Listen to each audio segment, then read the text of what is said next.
तो प्यारे विद्यार्थियों, अपन पढ़ रहे थे टॉपिक वर्ण विचार। क्या पढ़ रहे थे? वर्ण विचार। ठीक है, तो अपन ने कल देखा था कि वर्ण कितने प्रकार के होते हैं। वर्ण देखा दो प्रकार के, एक स्वर और एक व्यंजन।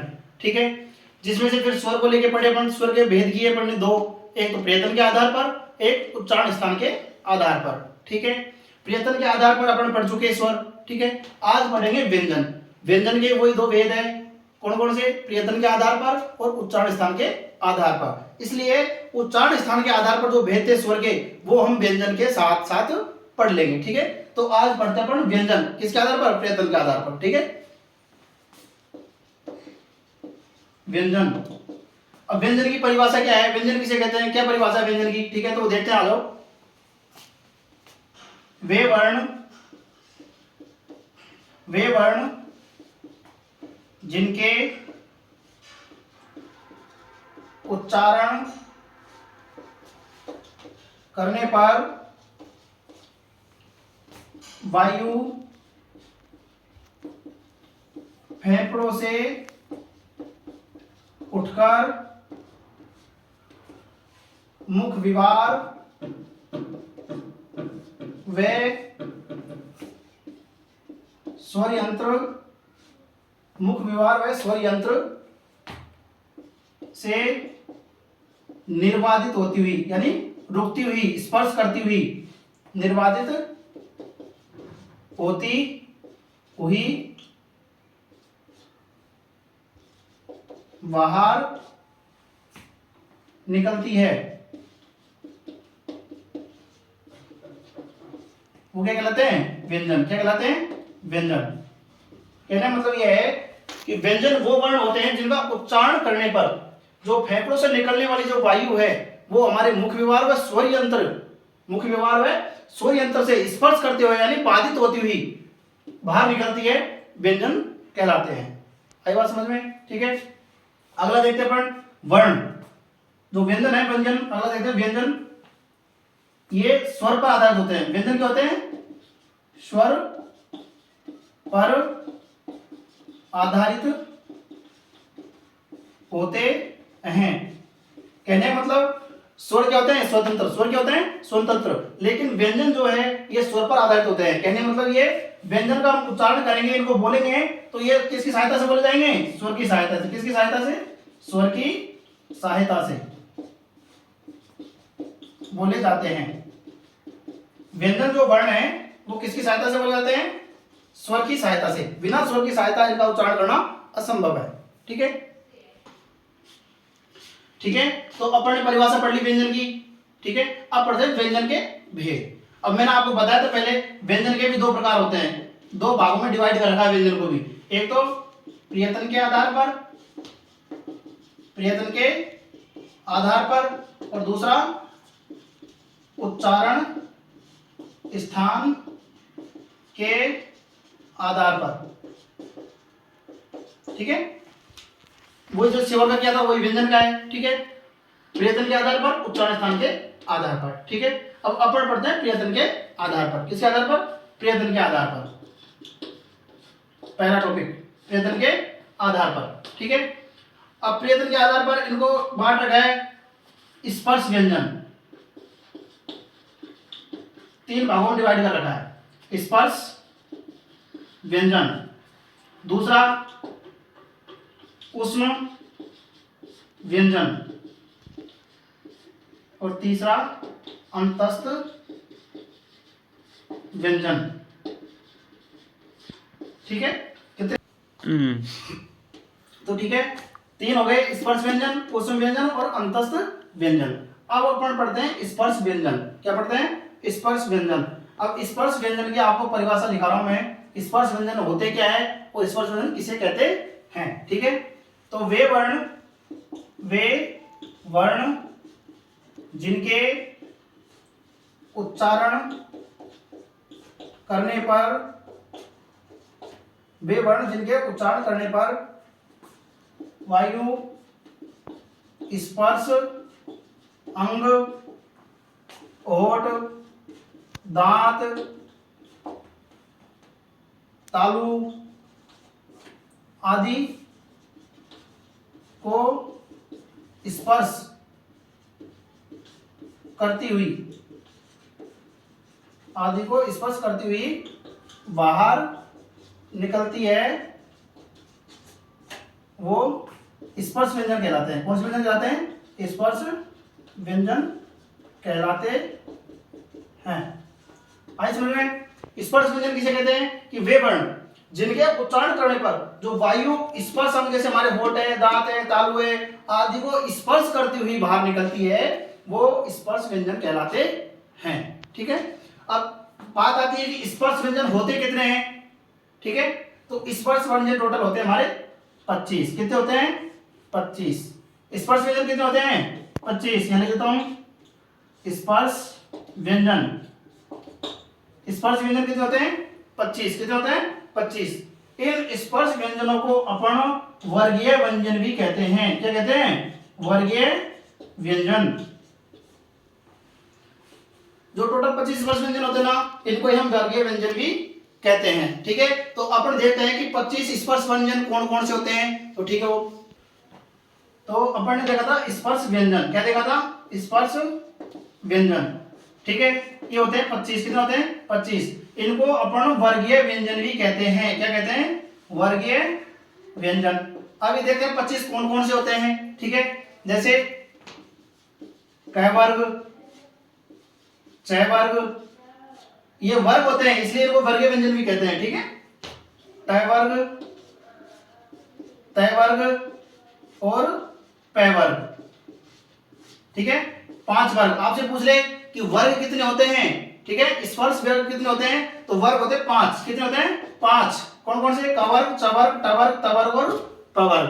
ठीक है, अब अपन पढ़ते हैं ये इनके अंदर जो क वर्ग है इसके अंदर 5 अक्षर है, वो कौन कौन से हैं? च वर्ग के अंदर कौन कौन से हैं? ट वर्ग के अंदर कौन कौन से हैं? ठीक है, तो सारे देखते हैं अपन।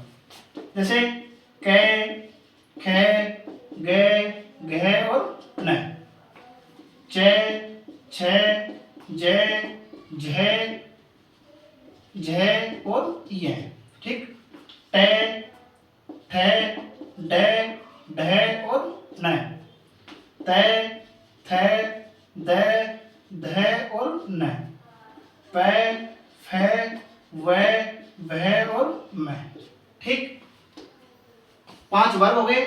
एक वर्ग, प्रत्येक वर्ग में 5-5 अक्षर होते हैं। ठीक है, तो टोटल कितने अक्षर हो गए? 25। आगे समझ में, तो 25 अपने स्पर्श व्यंजन हो गए। स्पर्श में अपन देखना चाहे तो जैसे डायरेक्ट कैसे लेके और मैं तक, कैसे लेके मैं तक, टोटल कितने हैं? 25। इनको स्पर्श व्यंजन कहते हैं। ठीक, तो कैसे लेके मैं तक 25 हो गए स्पर्श व्यंजन। ठीक है, अब कुछ विद्वान उसमें मानते हैं हिंदी में कि जो च वर्ग है, च वर्ग, इसको स्पर्श संघर्षी क्या कहते हैं? स्पर्श संघर्षी। स्पर्श संघर्षी क्यों कहते हैं? स्पर्श संघर्षी इसलिए कहते हैं च वर्ग को क्योंकि इनके उच्चारण करने पर, जैसे च वर्ग में कौन कौन से हैं? छ, छ, ज, झ और ये। ठीक है, तो स्पर्श संघर्षी क्यों कहा? स्पर्श संघर्षी इसलिए कहा, स्पर्श संघर्षी क्योंकि इनके उच्चारण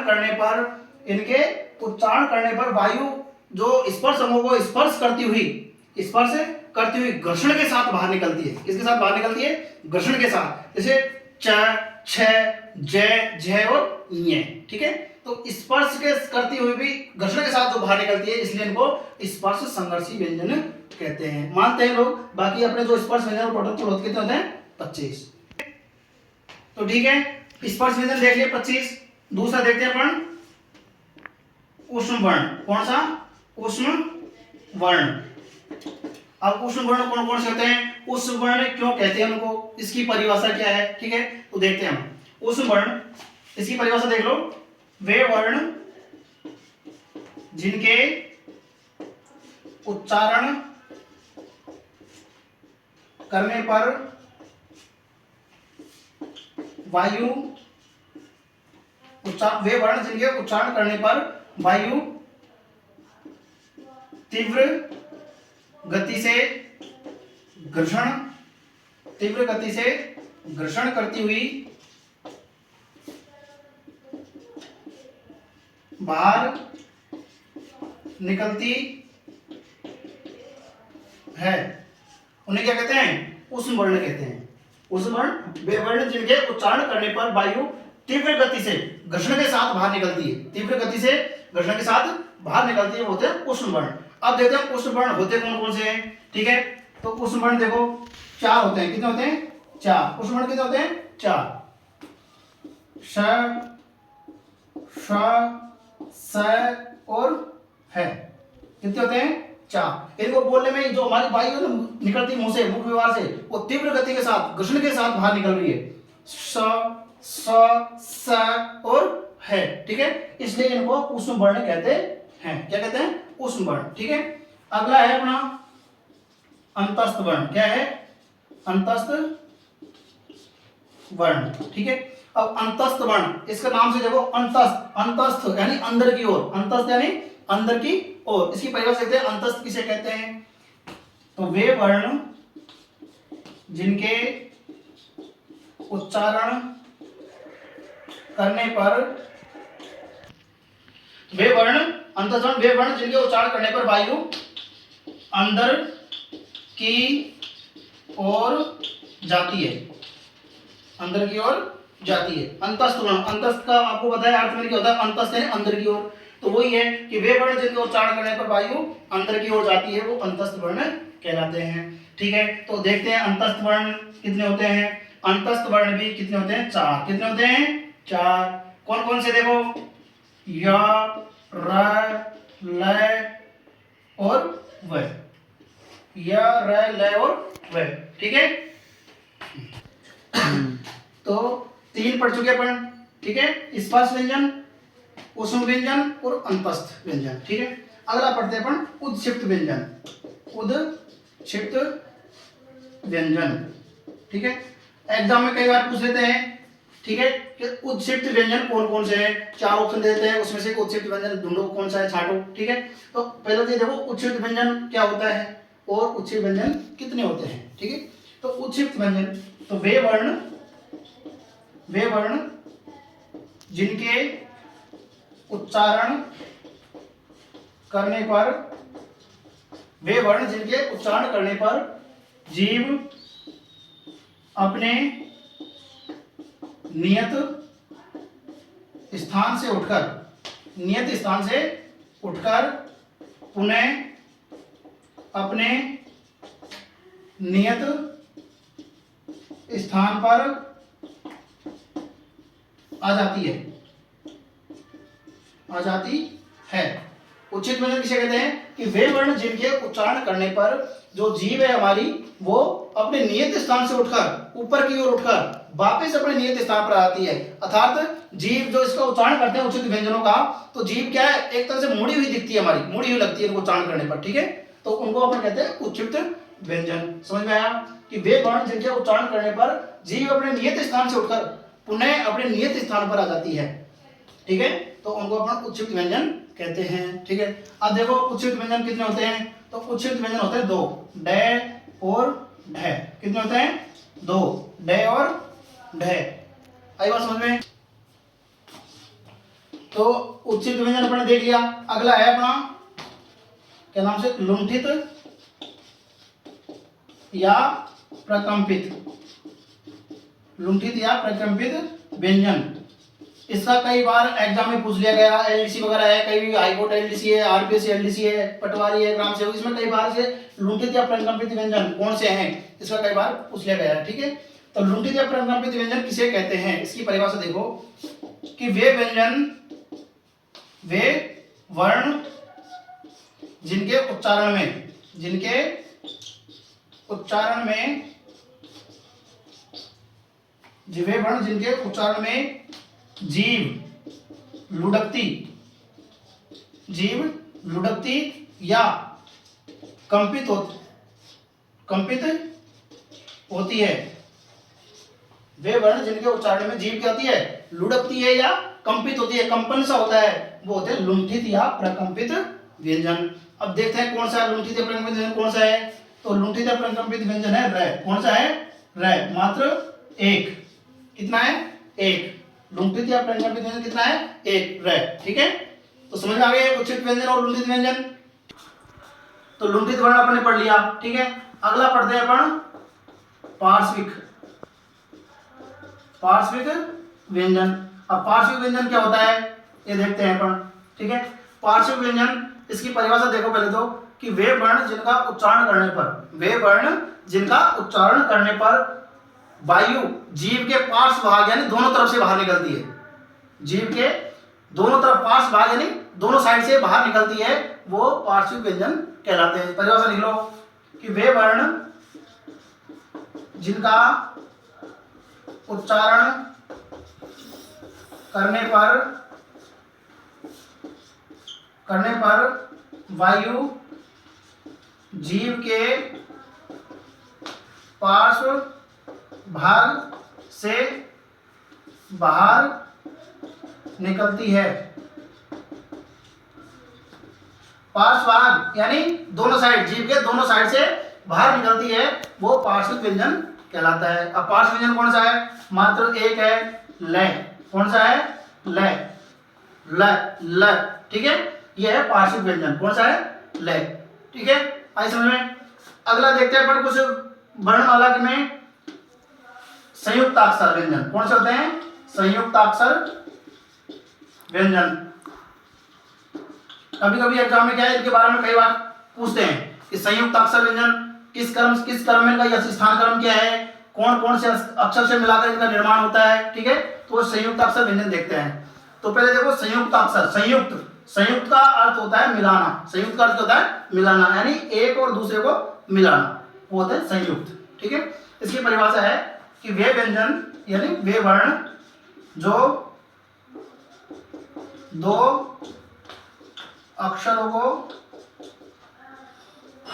मिलाने से बनता है, वे वर्ण जो दो अक्षरों को मिलाने से बनता है, वो क्या कहलाते हैं संयुक्त अक्षर, यानी संयुक्त अक्षर कहलाता है, यानी संयुक्त व्यंजन कहलाता है, ठीक है। अब संयुक्त अक्षर कितने होते हैं ये देखो।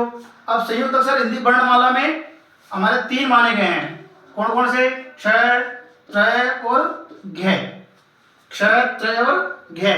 लेकिन जो देवनागरी लिपि है, देवनागरी की भाषा है, देवनागरी, कौन सी देवनागरी, उसमें एक और वर्ण कौन सा स, कौन सा है स, इसको भी शामिल कर लिया गया है। बाकी हमारे जो वर्णमाला है उसमें तो कितने माने गए 3, कितने माने गए 3, ठीक है।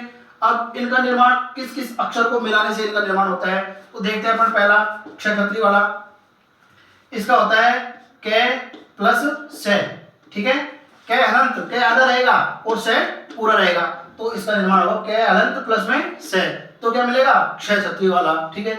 आगे है त्रय, त्रय देखो, तय हलंत प्लस में रह, तय हलंत प्लस में रह पूरा, तय कौन सा है हलंत, तो जाके मिलेगा त्रय, दो वर्ण मिलाए, दो अक्षर मिलाए, तो जाके तीसरा अक्षर मिलाना, इसलिए इनको संयुक्त अक्षर कहते हैं, ठीक है। अगला है घ, अगला क्या है घ, तो इसका निर्माण होता है ज प्लस में य, ज प्लस में य, ज प्लस में य, तो जाके क्या बनता है घ, क्या बनता है घ, ठीक है। और अगला है श्रय, श्रय वाला, ठीक है। तो इसका निर्माण भी अपन होता है स प्लस में स हलंत प्लस में र, जाके क्या बनता है श्रय, क्या बनता है श्रय।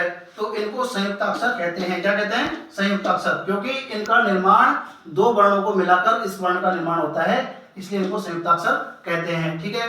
तो एग्जाम में कभी कभी क्या करते हैं, इनका स्थान क्रम पूछ लेते हैं, क्या पूछ लेते हैं स्थान क्रम, कि क्षत्रिय त्रय ग श्रय, इनका स्थान क्रम क्या है। तो देख लेते हैं अपन इनका स्थान क्रम, क्या स्थान क्रम, ठीक है।